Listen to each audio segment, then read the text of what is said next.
three, four.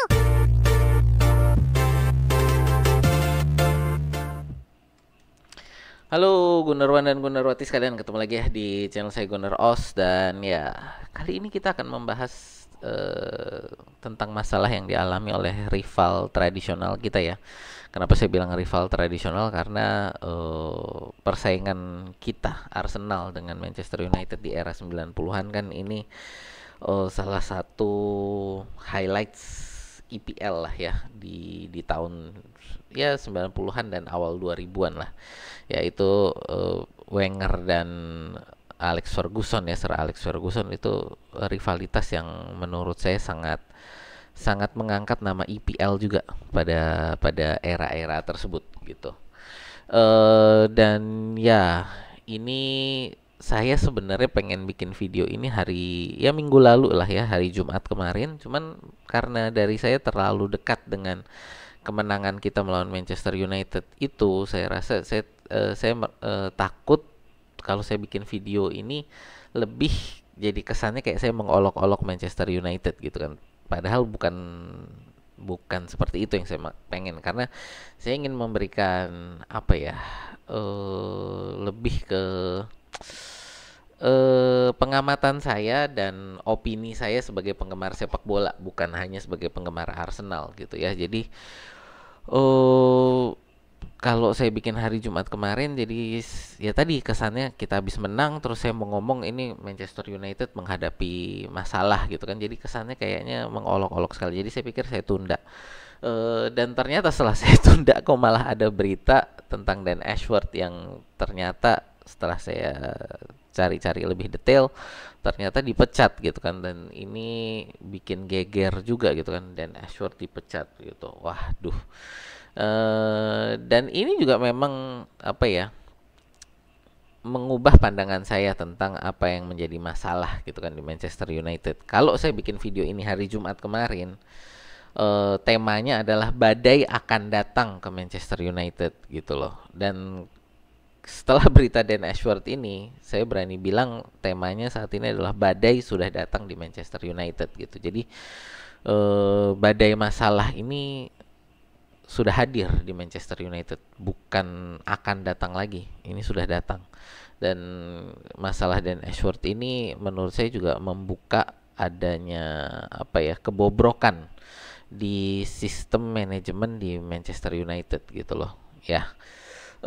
Sebelum kita bahas lebih lanjut, teman-teman perkenalkan dulu, channel saya adalah Fans Channel Arsenal, tapi saya suka juga membahas berita-berita sepak bola semacam ini ya, dan memberikan opini saya tentang masalah-masalah sepak bola, selain di Arsenal juga di klub-klub lain, terutama di IPL. Dan ya, kalau teman-teman ngefans dengan Arsenal atau suka dengan konten-konten sepak bola semacam ini, boleh yuk di like, share, dan subscribe ya. Saat ini saya sedang mengejar 1000 subscriber. Jadi kalau teman-teman bisa yang baru hadir di sini, ya boleh diklik subscribe-nya ya. Jadi biar bisa membantu kita juga mencapai 1000 subscriber gitu ya. Oke, tidak berlama-lama kita bahas dulu untuk masalah Manchester United ini. Kalau saya waktu itu apa namanya, sorry, tema saya awal-awal gitu kan, ini adalah untuk masalah keuangan gitu ya. Kenapa saya bilang badai akan datang kalau saya buat videonya hari Jumat ini adalah masalah keuangan ya. Kenapa saya bilang akan menghadapi masalah keuangan? Karena memang Manchester United ini secara keuangan sekarang lagi mepet.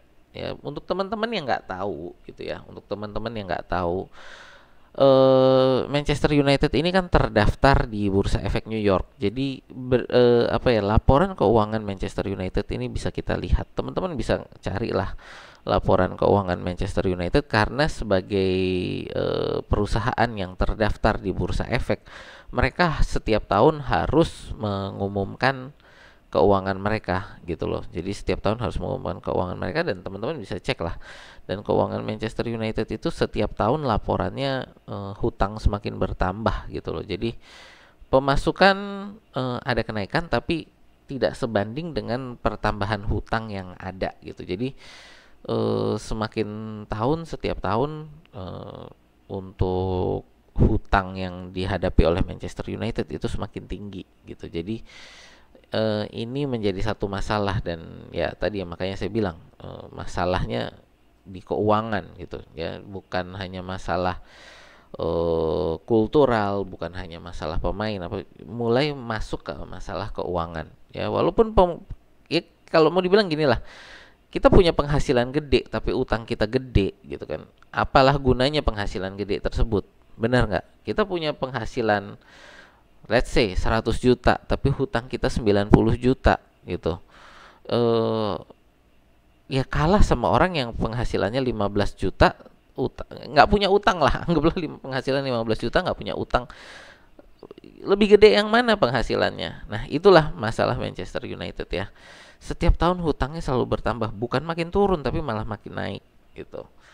eh ini tentu bisa kita lihat ya, terutama ini di rencana sebentar, sorry saya salah klik, ya ini ya, rencana pembangunan apa ya, stadium ini ditunda gitu kan sampai dengan tahun depan. Tadinya akan dimulai prosesnya tahun ini, ternyata ditunda sampai tahun depan. Dan ini kalaupun jadi dibikin, ini butuh dana sekitar 2 miliar pound sterling. Ya, jadi teman-teman bisa baca pemberitanya, itu butuh dana sekitar 2 miliar pound sterling. Dan saya bilang ini akan mirip dengan masa-masa Arsenal pada saat Arsenal membangun Emirates Stadium gitu. Keuangan mepet, jadi cari pemain harus cari pemain-pemain murah gitu ya, dan ya secara prestasi juga ya top 4 doang gitu loh. Nah ini Manchester United pada posisi yang justru menurut saya lebih jelek dibanding pada masa era Wenger, dimana pada saat era Wenger masuk ke masa pembangunan stadion, pembangunan Emirates waktu itu ya, Arsenal itu posisinya adalah sebagai pesaing juara gitu ya, dan akhirnya karena pembangunan stadion itu menurun posisinya dari pesaing juara, jadi ya pokoknya bisa masuk top 4. Untuk Manchester United untuk masuk ke era pembangunan stadion ini saat ini, saya berani bilang pada masa di luar top 4 gitu kan, bahkan untuk masuk ke top 6 atau bahkan top 8 ini menjadi satu perjuangan gitu loh. Jadi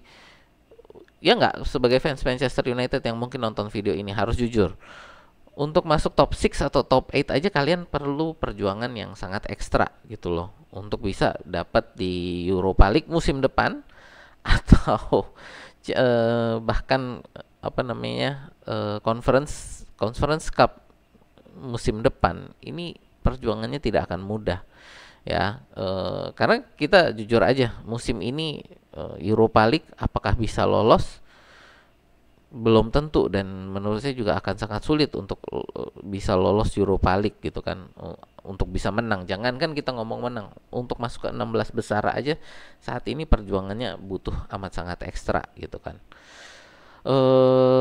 Lalu bagaimana untuk mencapai pada posisi FA Cup, oke, mengulang FA Cup gitu kan, untuk bisa mendapatkan kualifikasi otomatis kan ke Europa League melalui FA Cup.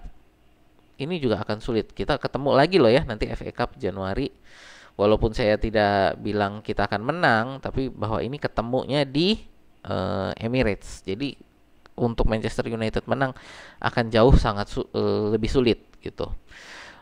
Lalu untuk dari posisi liga ini juga ya tadi yang saya bilang, gimana untuk bisa masuk ke sana sangat sulit. Jadi ini makanya untuk pembangunan stadion ini ditunda musim depan, nunggu hasil keuangannya ya, nunggu hasil keuangan. Bisa dibaca ini menunggu adalah hasil keuangan gitu kan, dari nah ini the newspaper, the club will wait for post budget development before deciding gitu. Jadi klub akan menunggu perkembangan keuangan sebelum memutuskan untuk membangun sebuah stadion baru gitu. Jadi ya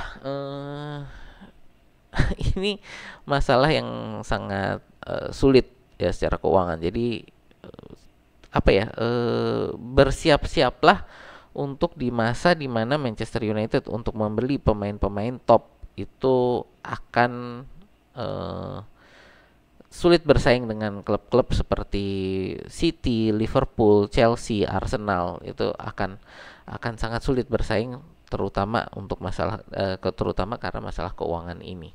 Ya, belum lagi kita lihat kesulitan Manchester United untuk membuang pemain-pemain yang bergaji tinggi gitu. Ya. Nah, selain apa ya, kita tadi ini untuk masalah posisi ya, tadi di liga sekarang posisi 13. Jadi untuk bisa, kalau nggak salah untuk Conference League itu minimal di 7 ya. Jadi kalau misalkan pemenang Piala FA itu nanti udah memang dapat dari posisi-posisi ini nanti akan menjadi posisi 6 untuk salah satu untuk tambahan Europa League-nya. Jadi top 6 itu tergantung nanti siapa yang juara Piala FA.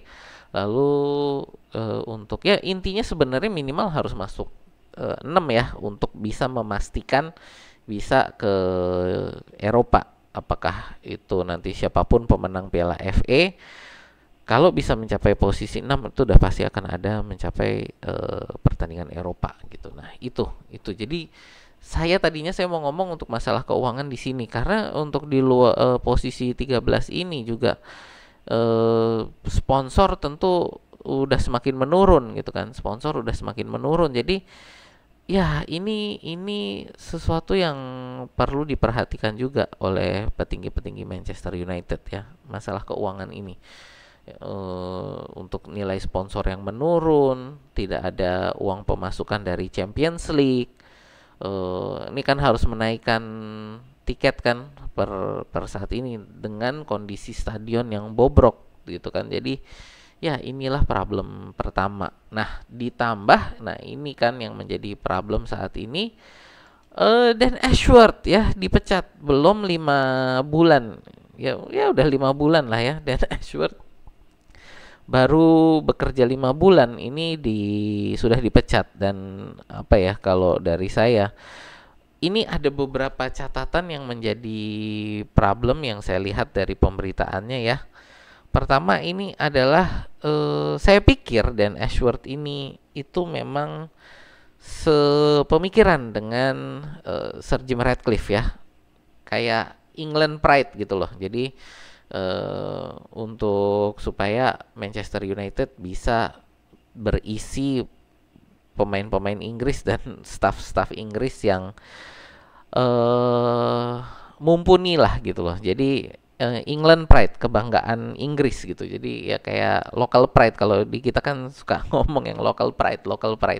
Nah, ini juga yang saya pikir Dan Ashworth dan Sir Jim Ratcliffe ini sepandangan. Ternyata tidak sepandangan gitu ya. Dimana Dan Ashworth ini pada saat disuruh mencari pengganti Erik ten Hag gitu kan, ternyata dia tidak bisa memberi jawaban yang jelas, tidak bisa memberikan argumen yang jelas gitu kan. Ketika dia memberikan nama-nama seperti Eddie Howe dari Newcastle, lalu Marco Silva dari Fulham, Thomas Frank dari Brentford, dan Graham Potter ya yang saat ini masih nganggur gitu. Jadi bisa kita lihat bahwa dari Dan Ashworth ini adalah ketika disuruh cari penggantinya Erik ten Hag, dia memilih yang orang Inggris dan yang dan selain, kalau di luar bukan orang Inggris ya, tapi dicari adalah yang sudah berpengalaman di EPL. Makanya dia ngomong juga kan ada Marco Silva dan Thomas Frank ini Inggris nggak ya? Jadi intinya yang berpengalaman di EPL dan orang Inggris lah sebisanya gitu, sebisa mungkin gitu kan. Ini juga menjadi satu problem adalah ketika lalu Ashworth ini meminta kepada Sir Jim Ratcliffe ini untuk mendatangkan perusahaan analitik data gitu ya, data analitik jadi untuk mencari perusahaan data analitik ini untuk mencari kandidat yang terbaik ini adalah melalui data analitik. Nah, disinilah dari pemberitaannya Dan Ashworth ini, pemberitaannya ini Sir Jim Ratcliffe ini jadi marah besar gitu loh. Kenapa? Karena dia ngerasa bahwa lu gue bayar, lu gue sewa, gue udah susah-susah apa ya, mau mau ngerekrut lu dari Newcastle, gue keluar uang besar, lu harus bisa nyari, kok malah mau cari perusahaan data analitik untuk mencari rekrutmen penggantinya Erik ten Hag. Lu harusnya udah tahu siapa yang mau dicari gitu loh. Nah itu yang bikin Sir Jim Ratcliffe marah. Udah ya intinya adalah gue udah keluar uang besar, lu harus bisa cari gitu. Kenapa harus cari perusahaan lain untuk kasih list calon penggantinya Erik ten Hag gitu. Jadi ya disitulah. Nah ini menurut saya sebenarnya juga bukan salah Dan Ashworth juga gitu loh. Kenapa? Karena Dan Ashworth sebagai sporting director itu kalau kita lihat di Newcastle, dia punya data analitik gitu loh, punya punya departemen data analitik di Newcastle gitu. Yang di Manchester United tidak ada. Manchester United nggak punya departemen data analitik. Jadi Dan Ashworth ini sebagai sporting director, dia untuk bisa bekerja dengan baik, dia butuh departemen data analitik. Manchester United nggak punya, dan bukannya dari Sir Jim Ratcliffe lalu mendatangkan Dan Ashworth yang bisa bekerja dengan tim data analitik gitu ya, bukannya dia lalu membangun tim data analitik untuk mendukung Dan Ashworth, ya didatengin doang gitu loh ya. Makanya ini kayak dari pemberitaan ini kan salah satu yang dikritik ini adalah Zirkzee ya, dimana Zirkzee ini bukan scoutingnya Manchester United, ini adalah scoutingnya Newcastle. Jadi sewaktu Dan Ashworth di Newcastle butuh striker untuk pelapisnya atau bahkan penggantinya siapa strikernya Newcastle itu ya, makanya dia datangkan Zirkzee gitu, mereka scouting Zirkzee. Dan ketika dia ke Manchester United mencari striker, ya udah dia ambil Zirkzee lagi gitu loh. Dan ya problemnya adalah Zirkzee ini sepertinya tidak cocok dengan gaya bermainnya Manchester United, lebih cocok ke gaya bermainnya Newcastle gitu ya. Tapi karena memang itu di scouting oleh Newcastle, tapi ya karena dia tidak punya dukungan tim data analitik di Manchester United ya, dia ya sudah pakai data yang dia punya Zirkzee, ya udah datengin Zirkzee gitu. Dan ini menjadi satu masalah gitu, dimana Erik ten Hag waktu itu diputuskan untuk dipertahankan, dan dipertahankan lalu dibeliin pemain-pemain yang dipengen gitu. Tapi ternyata belum sampai musim selesai Erik ten Hag juga dipecat gitu. Dan ini keluar uang banyak gitu loh, keluar uang banyak untuk memecat ten Hag. Kenapa? Karena sudah diperpanjang kontrak kan. Kalau memang mau dipecat, kenapa diperpanjang kontraknya?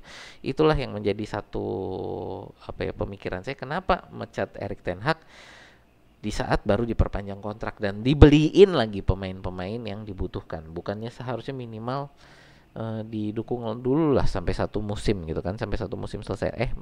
Mendatangkan lalu Ruben Amorim, dan ini juga Ruben Amorim ini ternyata bukan rekrutan Dan Ashworth ya. Ruben Amorim ini adalah rekrutannya Omar Barada gitu. Jadi ada satu clash, satu pertentangan gitu di manajemen United ini, Sir Jim Ratcliffe lalu Omar Barada dan Ashworth pada saat mendatangkan Amorim gitu. Karena Amorim ini juga sebenarnya adalah scouting Omar Barada sewaktu dia di Manchester City untuk menggantikan Pep kalau seandainya Pep mengundurkan diri gitu loh. Jadi ini banyak yang menurut saya adalah hasil scouting bukan untuk kebutuhan Manchester United, tapi adalah scouting dari kebutuhan para manajemen ini ketika mereka di klubnya masing-masing gitu loh ya. Dan ini kita bisa lihat juga kan, makanya Amorim ini dia sangat stres di Manchester United. 2 pertandingan terakhir ini kita bisa lihat dia menunjukkan eh apa ya, menunjukkan stresnya dia di tepi lapangan, dan menurut saya itu bukan sesuatu visual yang bagus bagi seorang manajer untuk ya gini kan, untuk pusing di pinggir lapangan lalu jongkok dengan seperti depresi gitu ya, jongkok depresi gitu. Itu bukan visual yang baik. Tapi menurut saya ya ini terjadi karena memang dia didatangkan bukan menurut kebutuhan Manchester United. Dia didatangkan dengan Omar Barada ini sebagai catatan kebutuhan dia sewaktu dia di Manchester City gitu loh. Dan ini menurut saya akan menjadi satu problem ke depannya. Kenapa? Karena apakah Manchester United punya dana untuk mendukung kebutuhan Amorim gitu loh, kebutuhan pemain yang dibutuhkan oleh Amorim ya. Manchester United saat ini butuh adalah pelatih yang sebenarnya menurut saya bisa bermain dengan budget tipis gitu loh. Ya tadi seperti saya bilang di awal, Manchester United ini budgetnya tipis. Ya, Manchester United sekarang bukan Manchester United satu dekade yang lalu, di mana kekuatan keuangan mereka itu sangat luar biasa gitu. Kekuatan keuangan Manchester United saat ini sangatlah tipis gitu. Jadi harus bisa mencari manajer yang sebenarnya bisa bekerja dengan budget tipis. Selain manajer juga saat ini berarti butuh sporting director yang bisa bermain di pasar bursa transfer dengan budget tipis. Ya banyak nama juga sudah mulai digaung-gaungkan, tapi ya kalau dari saya ngelihat siapa nih yang bisa bekerja dengan budget tipis lalu tetap pada saat yang sama mensupport Ruben Amorim gitu kan. Ya sebenarnya di Arsenal juga ini kan problemnya waktu di awal-awal juga seperti itu. Bagaimana bermain dengan budget yang tipis. Arsenal waktu itu lebih memilih loan gitu kan, lebih banyak pinjam. Terutama kita lihat di dua awal musim Arteta. Dua musim awal Arteta itu pemainnya kebanyakan loan gitu kan, sampai sempat diejek kan oleh fans lawan bahwa nggak punya duit, bisanya cuma ngeloan doang gitu ya, klub miskin gitu ya. Nah, tapi itu strategi di mana memang untuk mencari pemain yang dibutuhkan dengan keuangan yang tipis, ya kita ngeloan dulu gitu. Dan ini saat ini Manchester United ada di posisi tersebut. Keuangan tipis, sekarang harus ngapain gitu loh ya. Nah ini gitu, jadi ya inilah apa yang saya mau ngomong bahwa bagi fans Manchester United bersabarlah gitu loh, badai sekarang sudah datang. Dan menurut saya 3-4 musim ke depan kalian akan diuji kesabarannya gitu ya. Dan kalau dari saya, bersabarlah kalian dengan Ruben Amorim ya, jangan kemakan apa ya, pemberitaan media ini, terutama kayak kita lihat Gary Neville ya. Gary Neville nih udah mulai bikin ribut nih ya dengan apa ya, dengan mengkritisi Amorim gitu kan, mengatakan bahwa Amorim tidak percaya dengan para pemainnya gitu ya. Nah ini menurut saya berbahaya gitu ya, bahwa berbahaya karena Amorim ini udah mulai secara pemberitaan di apa ya, dikritisi oleh pemberitaan. Jadi kalau dari saya, kalau fans United kebawa dengan apa ya, dengan pemberitaan media, saya rasa Ruben Amorim tidak akan bertahan lebih dari 1,5 musim, ya, gitu. Jadi 1,5 musim menurut saya kalau ini berjalan seperti siklus biasanya gitu ya, ke bawah berita, ke bawah media, ya udah gitu. Dan akan mulai Ruben Amorim out musim depan gitu ya, pertengahan musim depan, kira-kira sekitar Desemberan tahun depan gitu ya. Desemberan tahun depan akan teriak-teriak lagi nih Amorim out, kalau tidak bisa melihat kondisi di belakang ini sebenarnya seperti apa gitu loh. Dan ini yang saya bilang kan, sekarang kondisinya di belakang ini lagi amburadul ya. Sir Jim Ratcliffe menurut saya ini tidak melakukan due diligence ya, tidak melakukan penelitian dengan baik pada saat dia merekrut Dan Ashworth gitu. Ya itulah dari saya, dan bagaimana mencari sporting directornya ke depan ini menurut saya ya sekalian lah Omar Barada yang cari gitu ya. Jadi jangan Sir Jim nggak usah cawe-cawe, udah biarin Omar Barada yang cari. Carinya siapa ya yang bisa kerjasama dengan Amorim gitu ya gitu. Apa ya, dan kedua harus bisa kerja dengan keuangan yang tipis gitu. Ya, ya itu sih untuk opini saya ya tentang masalah Manchester United ini.